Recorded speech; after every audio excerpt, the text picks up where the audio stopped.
Well, thanks all for joining us today.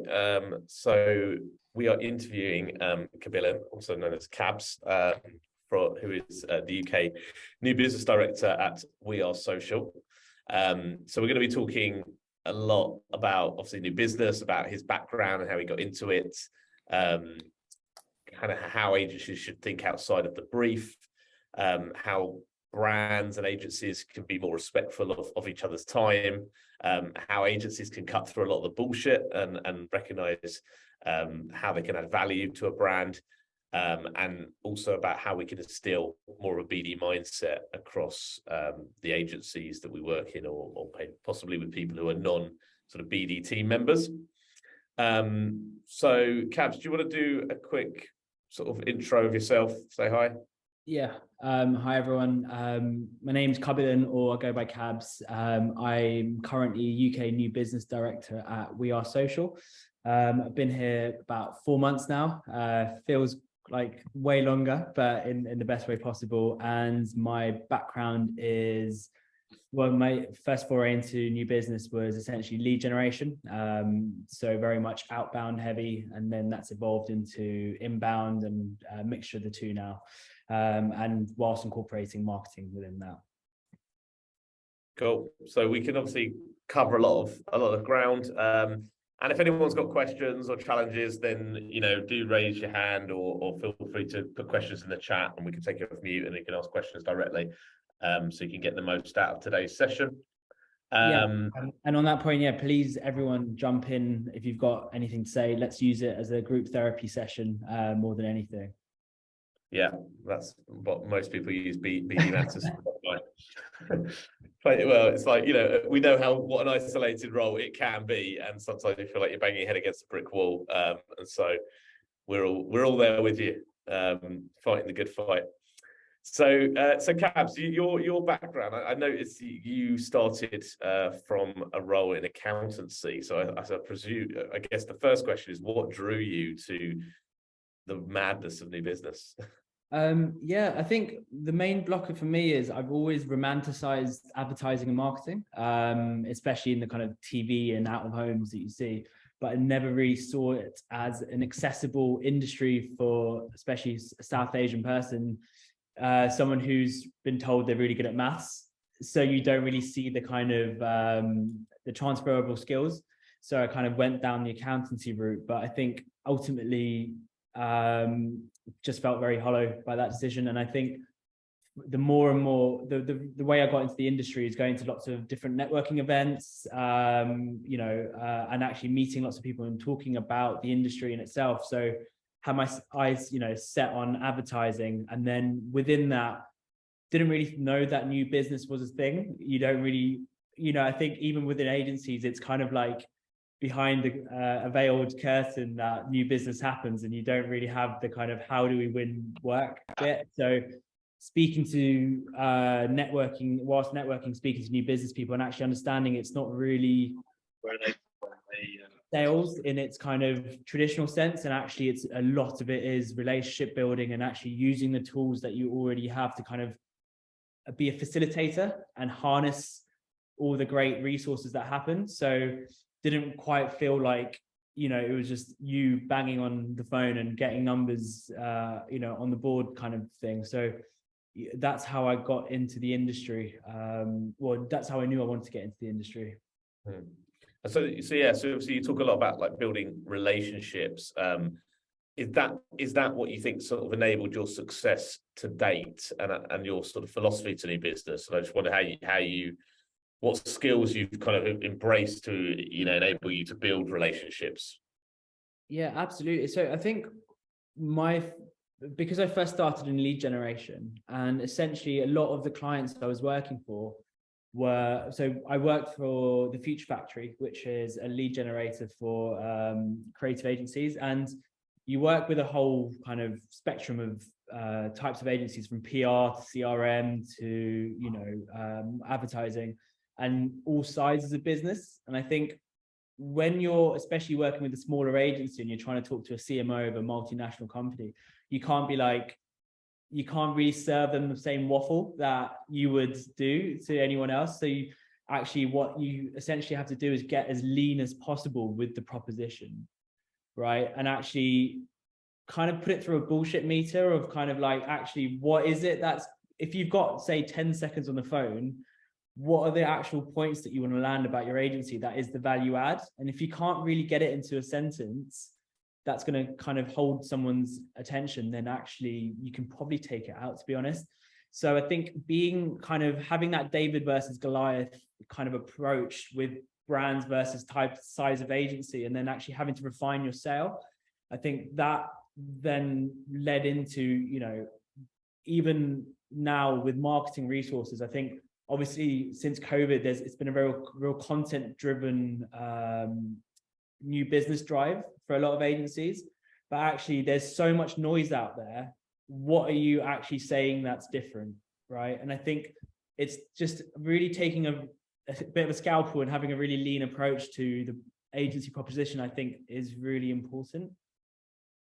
Yeah, I mean, I know exactly what you're saying. And I think, you know, obviously me coming from a lead gen background as well, I think when you're forced to say something in a basically in like a tweet or a 30-second conversation, or it does force you to refine and cut the bullshit. So yeah, completely agree with that. I mean, for those people, oh God, sorry. No, and on that point as well, Adam, I think what's a really good kind of practice is, say your CEO wants to target, say, Coca-Cola, right? That alone isn't enough for a new business person to be like, okay, cool, great, I'll go after Coca-Cola. And actually, I think you have to take a really collaborative approach to this and say, okay, say I was to email Coca-Cola and it was going to be their head of comms. What is that first line going to be that's going to capture their attention? How are we going to solve a business problem or business challenge they might have with the agency, with our agency capabilities, right? And I think that is a really great kind of thing to bring everyone together to kind of land on having a sharp kind of tool for you as a new business person to go out with. Mm-hmm. And so on that note, then I'm thinking about the wider industry, and obviously we talk to a lot of agency owners and we talk to a lot of maybe people from a client service background who are then sort of pushed into a BD role. What do you think they need to learn or need to understand about new business as a discipline? You know, what have you seen in your career where they've kind of not quite got it?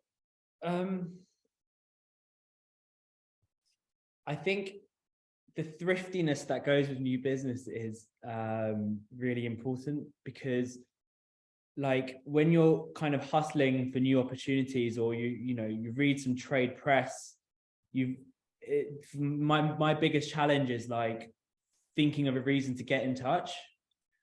So like, how can we really quickly, without using too much resources, but actually looking at the case studies in our experience, quickly look at a challenge a brand's facing and then try and tie it to our agency? And I think that shift from client services to new business I think that's the main thing, because I think client services have like 99% of the skills naturally that new business would have. I think the additional 1% is literally, how do we make it relevant to a brand that doesn't even know us? You know, client services is amazing at growing accounts, but with clients that we already know. But actually, how the next step is, how do we grow it with brands that don't know us?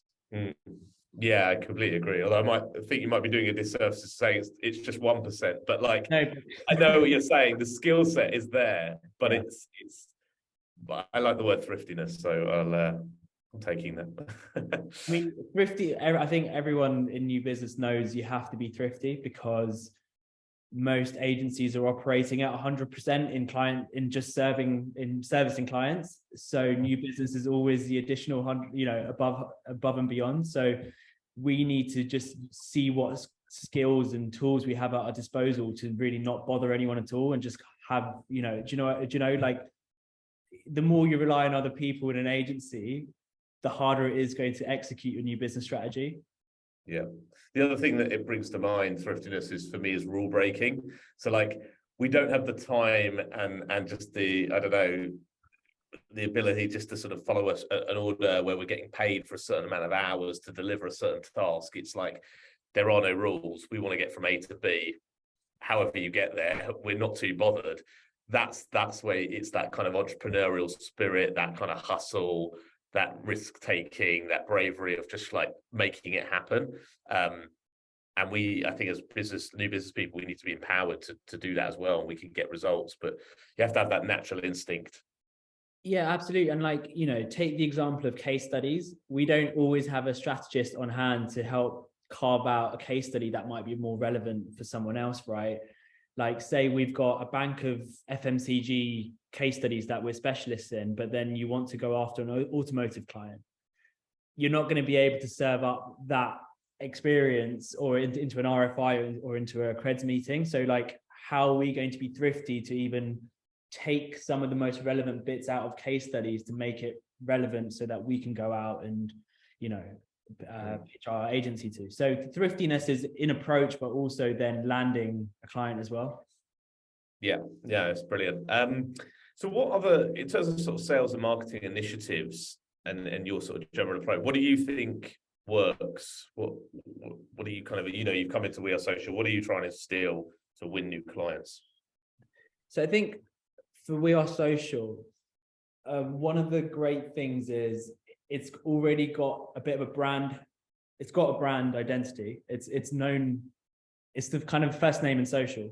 So it's kind of, how do we harness the goodwill that surrounds the brand of We Are Social and then bring people to it? So, and that a lot of it, that is thought leadership and events. So I think what for me, We Are Social is kind of an incredible source of knowledge into digital and social, but we as new business people need to distill that into and make it more relevant to our audiences. I think everyone, we don't want the brand to do too much work to try and understand why the agency might be good for them. So I think my job here is to essentially kind of work with cultural insights, work with all the different talent that we have here to understand the broad picture of our thought pieces and our events, but then think, okay, I want to go after travel. What is it that we're saying could be used for that? And I think is the strategy that I like to take here. So, and then just talk to me sort of be useful from a practical perspective. Are you taking a sector approach? And when you talk about content events, what sort of volume and regularity does that take on, and what sort of content are we talking about? So just paint a picture about a campaign, I suppose. On that sector question, I think that's a really good question, because it's kind of what we all have to think about in terms of our new business strategy. Do we take a sector approach because we've got a gap in our portfolio that needs filling? Or do we do a profile of a type of client of a certain size, of a certain age? And I think that's what I'm working on at the moment. I think it can be quite, I've done the sector approach before of being like, we're specialists in automotive, but I think everyone claims to be, and everyone has the same brands on their website. Like, what are we actually saying something different to the sector? So I think actually what's quite good would be to maybe take a step back and actually look at audiences, or channels, and say, actually, we're better at talking to an audience of this age on this channel. So actually, can we find brands that might be struggling to connect with that audience on that channel? And I think that's the approach I'm going to be taking here, because I've just done sector focused approach before, and I think it's just very limited. I think that's where positioning and proposition gets really complicated in people's eyes, because you can have like an agency positioning, and then that agency could target multiple different sectors and different types of brands and different types of people they want to work with, and you can have different propositions for each of those. So it's I think people underestimate how complicated sort of proposition is, and that, you know, like you talked about, you're focusing on a particular challenger brand might be having on a particular channel, and just, but that doesn't change what the agency stands for and does. It just changes your approach from a new business perspective, right? Yeah. And also, like, unless you're really investing time into a sector approach, it's really difficult to say something new to the experts.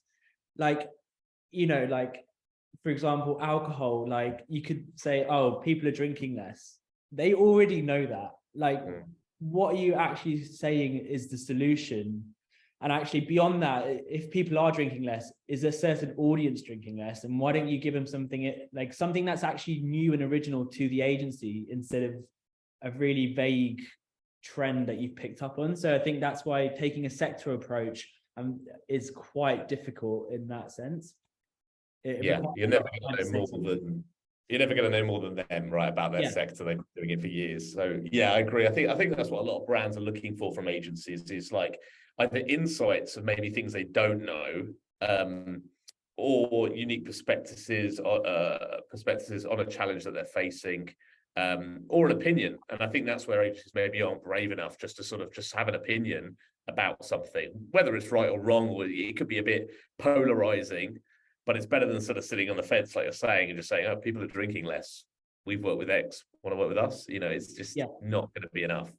Yeah, exactly. And, you know, put yourself in their shoes before you do any outreach. Like, would you respond to this email or this kind of, would you go to this event if you were them? And I think it's a really simplistic kind of reductive thing to say, but actually it's definitely something that's quite easy to forget when you just want to get your number. If you just want to send emails out and make sure that everyone is invited. And I think you can definitely skip a really integral part. Yeah. Why do you think many agencies sort of struggle with new business? I think it's time. I think it's I do genuinely think it's time. I think you probably, for me, I've struggled in the past because my list of brands I'd want to work with has been too large, right? So the net's been cast so wide that you then end up not really being any good enough for any one brand because your approach has just been a numbers game. And I think a lot of it will be actually, how can we make our targets of likely brands that we want to work with shorter, and how can we then make our proposition really relevant to this select few? And then you test and you learn and you test and you learn. And I think that's a big one, because I think to cut corners and save time, you just widen the net, and actually the cut through for that probably isn't that effective. And also I think bringing the other agency teams on board, I think, is a big one. I think new business can be, I mean, preaching to the choir, but very isolated. It can be very difficult to get the resources and materials and the thinking that you need for you to go out with. So I think the other thing that's really important is to build a culture of new business where everyone is kind of playing a part. And I think that's where people would struggle. And that's what I've definitely had my struggles with that in the past. Yeah, and I think they both of those points feel like they tie together. So one was about time, and I think from what you're saying, I'm guessing you're saying think smarter. So it's not about quantity; it's about being really smart about who you want to target. Maybe even taking sort of an account-based marketing approach to the prospects you want to work with. Because I always get that, you know, agency owners, we just don't have the time. We don't have the time, but it feels like that's a lack of willingness to invest in what needs to drive that. So I think the time ratio of like expectation versus investment it always seems a bit off with agencies. Yeah, and also, like, would you ever tell your client, a brand, to just target everyone? No, you would help them actually identify audiences and connect with them through, you know, a certain strategy. So why is it that we would never tell our clients to widen the net and make a really vague ad about something that everyone can try and figure out? Like, why would we do that and then not do that for ourselves and our strategy? So I think, like, we definitely need to refine ourselves and actually make our lives so much easier by, like, really identifying the clients that we want to work with, identifying the reasons for that, and actually keeping it short and sweet, and feel like to those clients that we are perfect for them. I mean, it'd be good if you've got any advice or tips for people struggling to do that, because I find the biggest hurdle is people actually having the bravery and commitment to doing that. So they'll want to commit, but then it'll either be sort of greed or fear, normally probably fear, that's driving this to say, but hold on, we're cutting off this much of our market here. Why would I do that? And I find that's what forces them to sort of spread that net really wide again. Yeah, but like, brands know when you're just doing that, and like when you're playing a numbers game, it's just not going to work. It's when you consider how busy inboxes are, how busy clients are with client work. Like, it's just doing a numbers game and not really speaking to them on a personal level that is with the respect and understanding of their brand isn't going to get you the results that you want. So you need to save yourself the going around in circles and thinking that you've done 50 emails in a day and sent out 50 million invites to an event. That is going to cut it. And I think there's a smarter way of doing it, to be honest. Yeah. So I think that's interesting. So I want to talk about how you measure new business performance, because I think this is one of the big fundamental problems. I think people are focused on the wrong numbers, and I don't think they know what numbers to focus on. I mean, obviously, everyone wants the final number, which is the revenue number, right? But that's an obvious measurement. But obviously, we know there's a massive amount of work to get to that revenue number and things that need to happen. So how do you measure? Do you measure your sort of, is it weekly, is it monthly performance? And what sort of things do you track? Yeah, it's varied a lot in my career. Like when I first started out, it was how many emails have I sent in a day. When I was doing pure lead generations, how many emails have I sent in a day? How many opens have I had? And then how many creds meetings have I got in a quarter?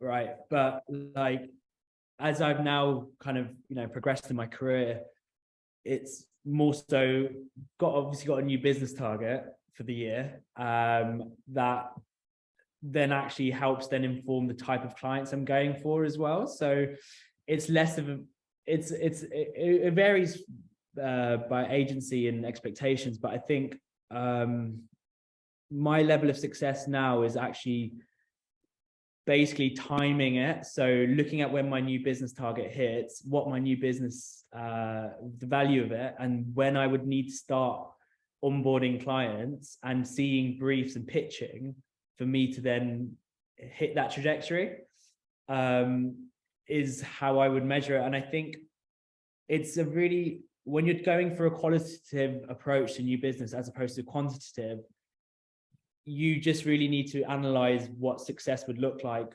with the leadership team to make sure that everyone has a clear understanding of expectations. I think that's the main one. I think it's so unpredictable to know when you're going to see a brief hit, but actually for me, it's, do we have enough of a pipeline in terms of the brands we've been speaking to, and have they given us an indicator of when a brief might hit, so that we can then actually have an understanding of whether we're going to, hit our target, new biz target. Yeah.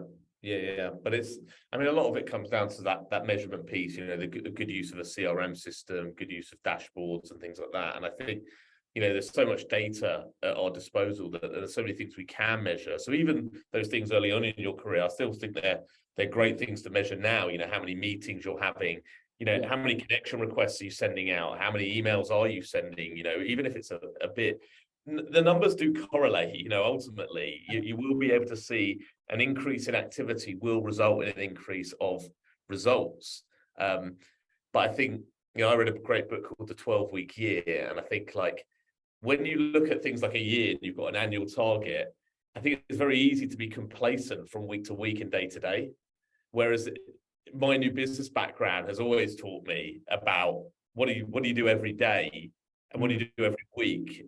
Don't worry about the big number at the end of the year. That will take care of itself. But if you know that you're going to write a blog a month, or you do an event a quarter, newsletter once a month, meet with, 5 people a month, eventually if you're good at what you do, then you're going to win new business, right?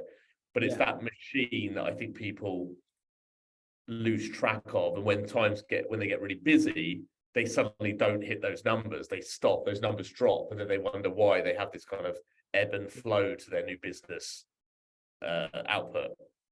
No, absolutely. I definitely agree. You get what you put in, right? And I think in terms of measuring personal success, so like, obviously when I started out lead generation, it was very much kind of how many emails have I sent, how many phone calls have I made, and how many meetings. But actually, I think, like you said, Adam, like that's a really good way of putting it, is like the everyday, break it down, make it easier for yourself. And so one of the things I do have is kind of a new business strategy, which is all the channels of new business, which would be trade press, PR, events, email of like, ad hoc outreach, marketing and things like that. And then you break it down by a weekly target of what you want to hit for those. And obviously making them as manageable, and obviously the quality over quantity way of approach to it as well. And then actually that can set you up really nicely to make sure that you're on the right path. Agrees. Yeah, I think that's great. I might like just having a new biz dashboard or something like that. I think some people just don't know what would have to go on that dashboard and what metrics to put on it. But I think, even we could probably create something like, if any of you on the call, if you use anything like that, or if you need something like that, then drop me a note, because we could probably quite easily put something together to go, right, this is what you should look at every single week and fill in, right? And just focus on it at a shorter time period. Yeah, and I think that's lost lighting in my room. Disappeared. I thought that was like an epiphany light that came on. And I was like, well, yeah, boom. But it's a good shout, because I think actually by doing that and breaking it down into channels, and then looking at like the numbers you want to hit, but like even just breaking it down by vertical, it will then help demystify all the resources at your disposal, or where areas where is a priority that you can get the team on board. So like, if you know that thought pieces would be great, how many thought pieces a year do you think as an agency you can put out? And then what are the numbers you want to hit in terms of sending it to people, or creating an event off the back of that? So it's just a good way to kind of expand on how you want to approach it. Yeah. So yeah, and on that, so a lot of people talk about being a kind of the new business team of one, right? How often we're all used to being the new business team of one, whether you're like the single agency owner or you're the single new business person that's responsible for the growth.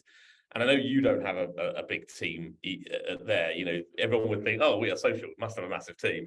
It's just Cabs. So it's not just me. I do have like a Marcoms team with me and things like that. But yeah. Oh, okay, fine. You got some more support. I would usually take all the credit, but but then, so how do you kind of like bring that team in? I guess both culturally, maybe processes and contributions.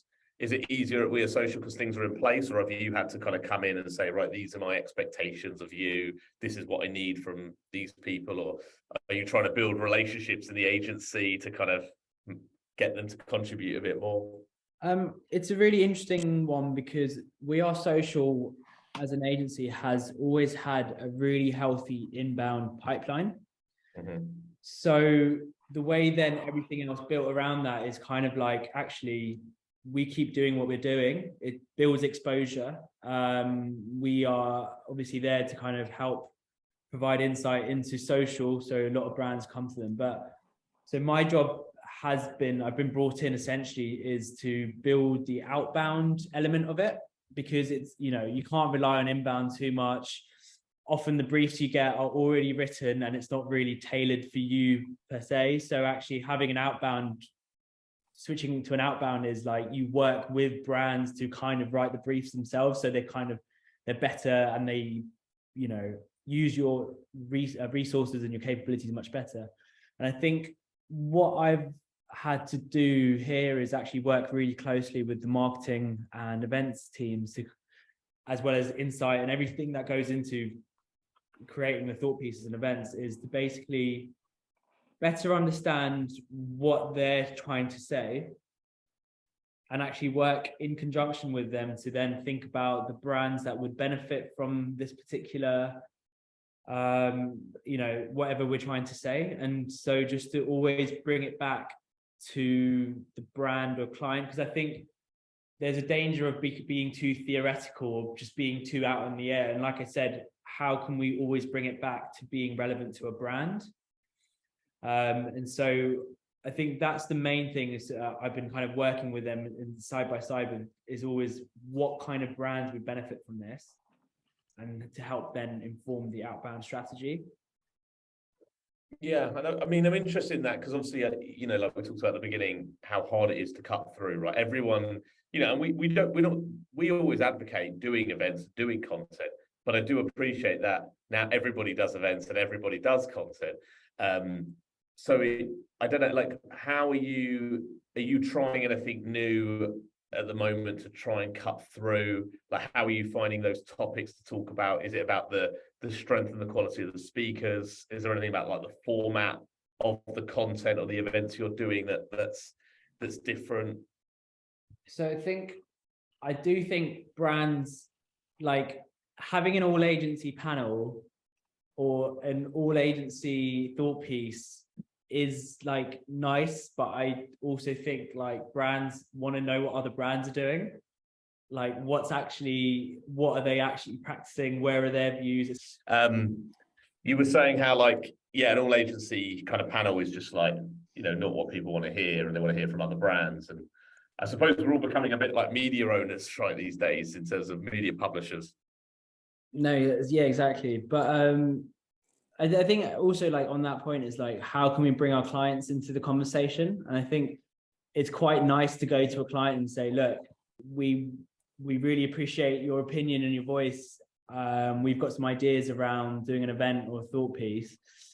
We'd love to run it by you and get a better understanding of your views on it and actually bring them in. So like, I know not every agency has the resources or the time to put on an event, but actually like there are kind of easier ways to approach it if you do kind of use your client and if they're up for it.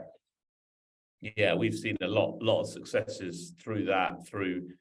Just I think people always think that content, it sits on their shoulders and they have to kind of come up with the idea and do everything themselves, but actually you can just use others to contribute to a lot of the content and blogs that you're writing, or events like this, like the way we bring you into this sort of session is, you can do the same with your clients, and it's a great new business tactic. Yeah, exactly. Because like, your client is probably going to invite other client, like their colleagues from that brand as well, which is great. That's new areas of the business you can potentially kind of open up to and get exposure to. And then they can also beyond the other, the other brands as well. So actually that's kind of your invite list kind of sorted, if you can really harness the client's contacts. Yeah. So you've said in the past, like the opportunity doesn't start, when you get the brief. So like, just elaborate on that a little bit, because I think a lot of people look at new business as what happens when they get the brief. So what do you mean by that? Yeah. So I think it's really, for me, like, especially with outbound, it's really important to start building a relationship before it gets to the pitch, right? Or a brief stage. And I think only relying on inbound means that you kind of just jump in when you get the brief, and then you have to build a chemistry, but it's always going to be within context of the brief. So you don't really get to as much of a chance to kind of really understand the motivations of the person, kind of what they've been through, the politics of the brand that they might be working with. So I think having a kind of a creds meeting, even if there's no brief on the table, is really important to just soak in as much of the information as possible and understand the kind of the motivations as to what's led them to write that brief. And I think that all becomes really important. And actually, it could give you a lot of red flags, whether you actually want to go for that brief in the end. Because I think often you get to find out what is the company structure. Is there a kind of a bit of a power hungry CEO who actually just does things on a whim and could easily pull the plug on the opportunity if it gets to pitch stage?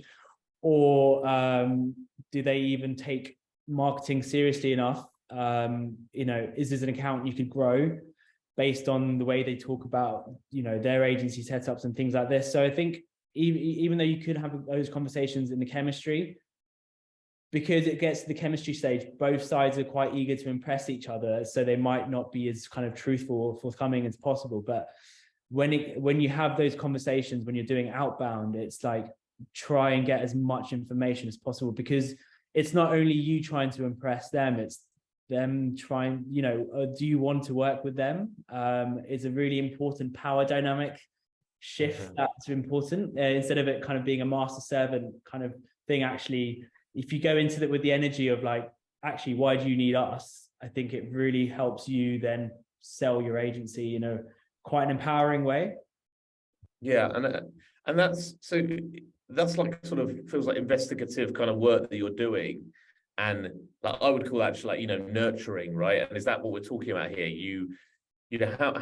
How long are you talking to prospects for in terms of over a time period, and is that like is that captured through a CRM? Are you meeting these people? Like, what questions are you asking? How does it work? Well, it feels like forever. I was talking to them. There's brands I've spoken to for 4 years that I've never had a brief from, right? It doesn't mean I'm like investing all my time in them, but it's also just someone I have in the maybe pile of like, actually, I'll just keep sending them things that are interesting and just always kind of have it always on. I think it really does vary in terms of a customer journey, but I think one of the best things to do is your full research going into a meeting is, when did they last appoint an agency? When was the last review they had? If you're a social agency, did they review their media not too long ago? Does that mean that's going to be part of a wider review? Does that mean you need to dial it up a little bit? When was the CMO appointed? All these are good indicators of actually, do I want to invest my time into this relationship and see where it goes? Yeah, so what I'm getting a sense of is that like it's really intuitive, and I think this is what a lot of people do miss, in the questions they're asking or the things they're looking for. Like even something like, have you done an agency review, or when was your last one? A lot of the brands, depending on the size of the brand, they might not have held reviews very recently, or if they're doing it every 3 years, it could be an entirely new marketing team that have never gone through a review process together. And so that's what you're kind of going into. And I think I guess what you're saying is about understanding those internal dynamics and looking at what much wider implications. I think a lot of people are so focused on the brief and the challenge, but they're forgetting the kind of wider implications across the entire business about how they arrived at this opportunity, and like who makes decisions, and all the inner workings sort of thing behind the scenes that you don't see and you don't know.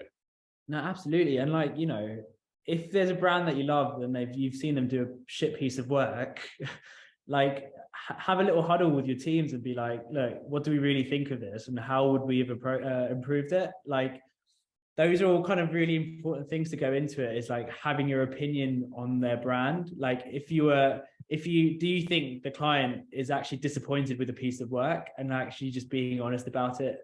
Like, I think those are really good indicators as well, as to like, are they happy with their current agency? Is that piece of work up to scratch with what they would have invested in it? That's another indicator as to actually, is it a good time to go for an approach? Yeah, it's a risky play, because they feel like that work was terrible. They're like, oh, we love that work. But I think it's good to have an opinion, right? And I think the other thing, and I think it's a really good tactic that other people should do, is like, how do you use the rest of the agency to get their opinions on a brand? So particularly if you're going after sort of, big brands and maybe using an ABM strategy, like we're working with like a product agency, for example, or like getting the strategists and the planners, the UX guys, the tech guys to analyze a product, which they can all download like an app, and giving their opinion will actually help feed into what you can then take, because obviously, you know, we're not practitioners in everything. You know, we're not all creatives and strategists and UX people, so we actually have to use you know, all of that knowledge to sort of feed into us. So I think that's a good way of creating a bit of a new business culture. You know, you could go to the agency, what brands would you like to work on, and what are your opinions on such and such creativity? Where could we improve it? And using that as like ammo. You know, absolutely. And I think actually this might be quite helpful, is like, it's really difficult to build new relationships. And I think every agency has a lot of resources that they can tap into. So what I mean by that is, like, I guess if you kind of look at it as a relationship, right? Everyone's got exes, everyone's got flings, and everyone's got kind of fleeting moments that they've kind of met someone, right? So with your exes, it's kind of like, have we been forensic enough to kind of go through all of our ex-clients or ex-pitches that we've lost? Because if you let's look at the reasons we've lost them. Can we now improve on that as a team, and actually go back with why we're now better for you? Then looking at kind of flings, like, you know, chemistry, creds, what were the reasons for that not working out? Why didn't it come into fruition? Was it 2 years ago and they've appointed another agency? Probably a good time to get back in touch.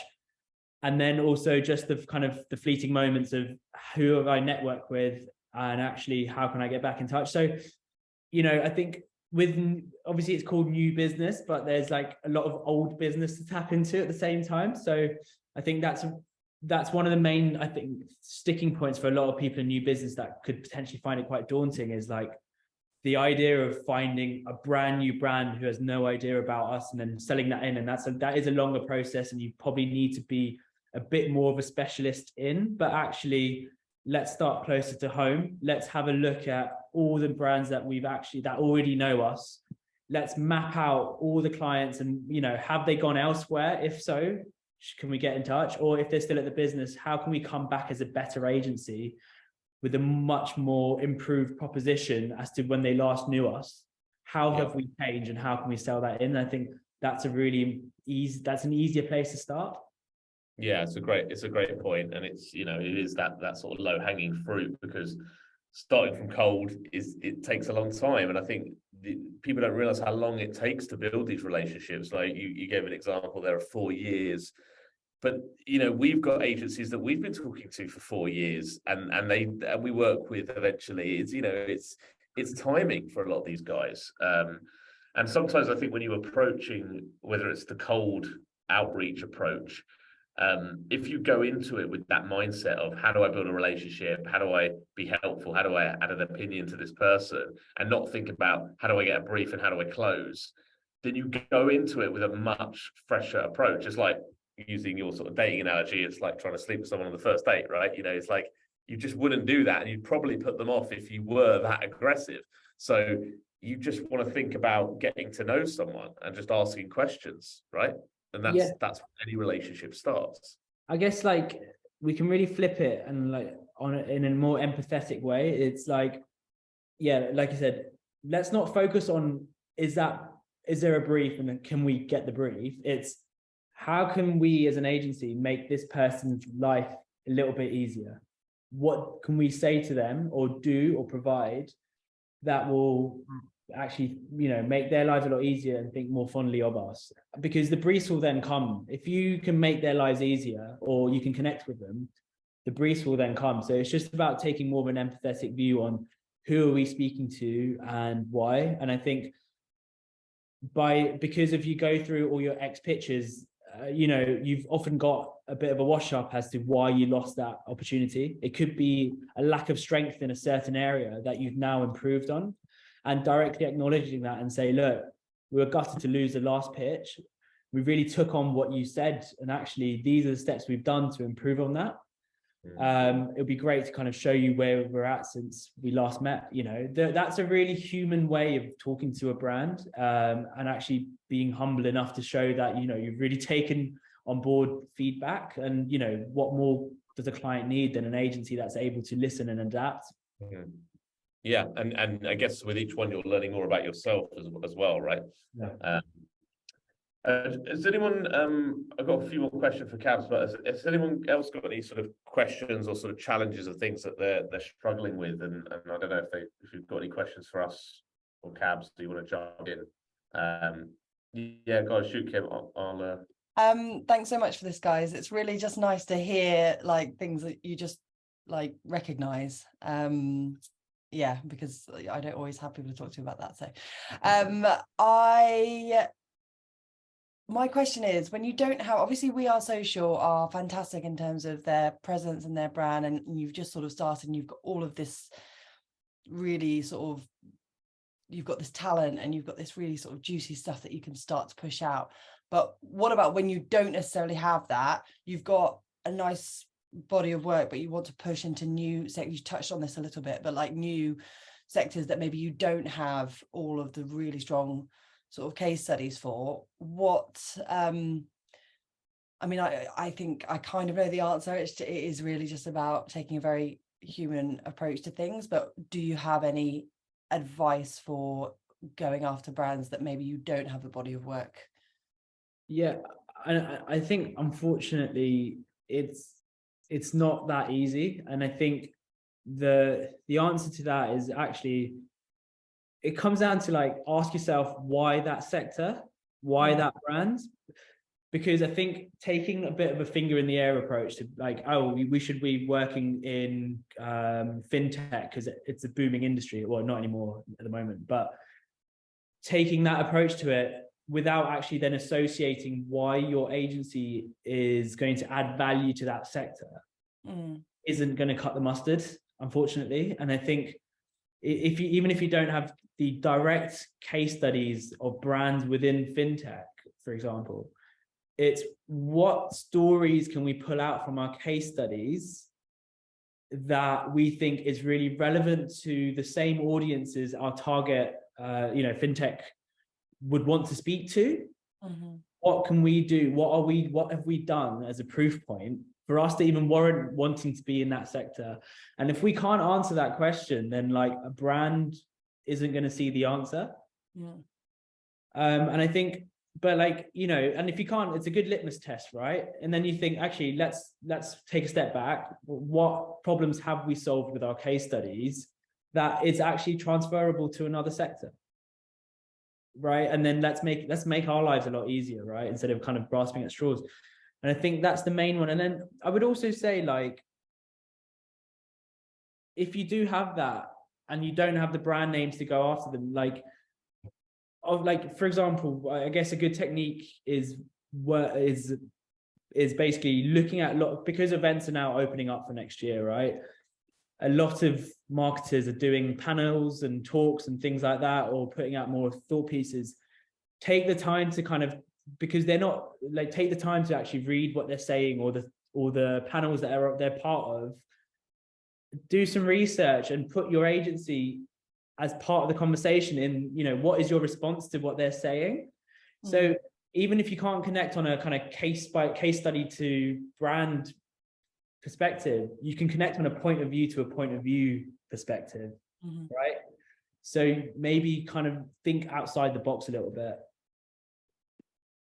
Is that an answer that you're looking for? Yeah, it's super excuse me, it's super helpful. It's kind of, yeah, similar to what I do. It's like, how can we connect with them in a different way, maybe if we don't have the body of work. But no, that's really helpful. Thank you.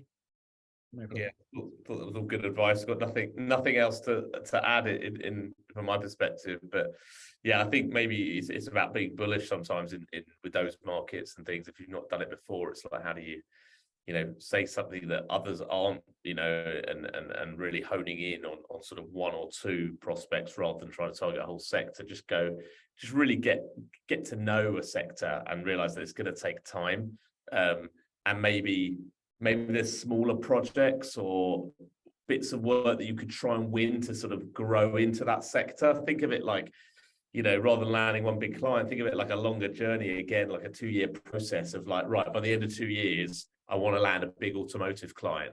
Okay, well, if that's my 2-year goal, and break down the chunks. What do you need to do in week 1 to give you a better chance in week 2, to give you a better chance in week 3. And it might just be about building a list, doing some research, writing a, like there's probably lots of stepping stones. But what will stifle it is like a business owner or someone saying, no, I want to win in that sector like by next month, and that suddenly changes things. So time often plays a massive role in new business, and those expectations that change your approach and what success looks like. People often measure success in a really short time period, and actually, why? It doesn't have to, success doesn't have to come overnight. I think just on another, just related to all of that, that it's having a passion for a particular project. I do take things on a very personal sort of level. If there's a product that I'm really passionate, I had a great meeting this morning, and it was a cold reach out, but I was so passionate about the product that he was really up for chatting, and like from that we almost didn't really, we talked about what we'd done in the past, but we already got past that and onto conversations about potential stuff. So like we've our Berlin office has an English person there, and she found it crazy that there's no Germans don't drink tea like us, and in doing so she got into this creative flow of actually I really want to do a tea campaign. She created a creative route, which was brilliant, and she came to me and said, look, I'd love to work for a tea brand, and I've actually done this.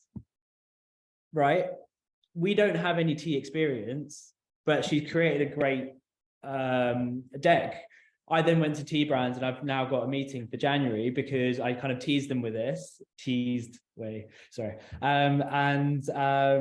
we've got a meeting in January with them. So actually, even if you don't have the case studies, do you have the creative vision, or what personnel do you have? What passions, like you said, do you have, and how can you kind of bring it to life a little bit so that then it shows, right, these guys haven't worked with a tea brand before, but they obviously have a passion and also a creative vision.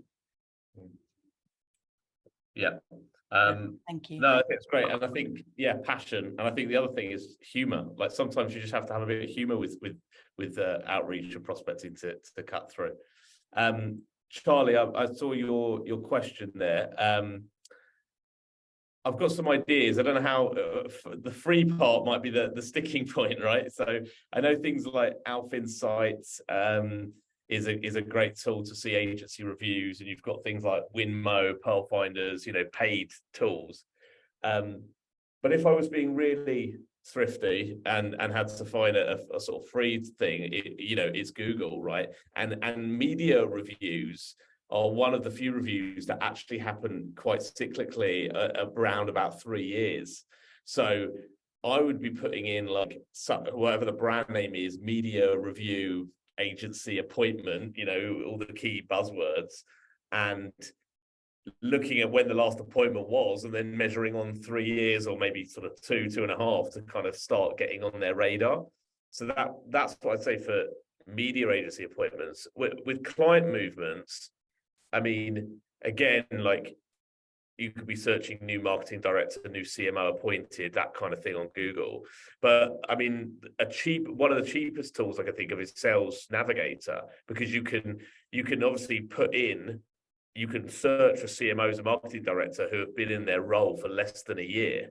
So that will bring up people that have most recently started a company. And I think there's a big missed opportunity. And I think if you've done a lot of prospecting work like we specialize in, how do you find those nuggets? How do you find the trigger points and approaching people at the right time in the right way?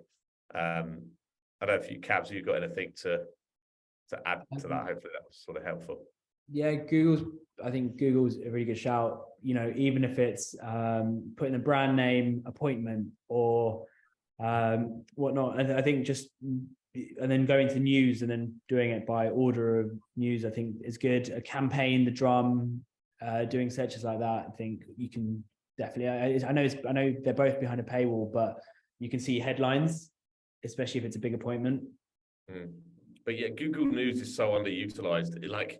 People sign up to these massive tools, but Google News gives you so much insight you need to know about targeting these people. So yeah, was that helpful, Charlie? And also, actually, Charlie, I think I would recommend signing up to like there are some publications like LBBO, Little Black Book, and also as well as trade specific press. So if you're going after retail, there's like Retail Gazette or fashion. So there's lots of specialists. If you subscribe to them, you'll get daily or weekly updates as to the latest goings on within those sectors, which will give you a really good indication of, you know, any movements. Yeah. And that with those data tools, is that they often call them movers and shakers. I don't know if you've come across that, but that's like a common term used by most of the data companies that do that. Okay, I think that's all we've really got time for. So thanks, Cabs. Really appreciate that. I thought that was great. Loads of value. Hopefully you all enjoyed that.